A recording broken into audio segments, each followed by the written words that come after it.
మొగుడికైనా మొగుడికైనా తిండి పెట్టాల్సింది ఇల్లాలే కదా. శివుడికి కూడా అన్నపూర్ణమ్మే పెట్టాలి.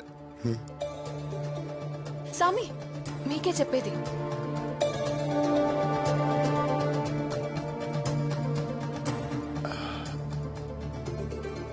అయినా ఇవన్నీ నీకు ఎవరు చెప్పారు? పెద్దోళ్ళు, వాళ్ళకి ఇంకా పెద్దోళ్ళు. ఆ పెద్దోళ్ళందరికంటే నేనే పెద్దోళ్ళని. నేనేం చెప్పినా గుడ్డిగా నమ్మేస్తావా?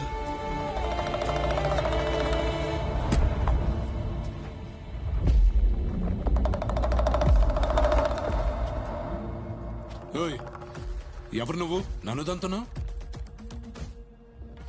పొరపాటుని తగిలిందిలే. అటువైపున వెళ్తుంటే ఒంటరిగా కనిపించావు. మాట్లాడదామన్న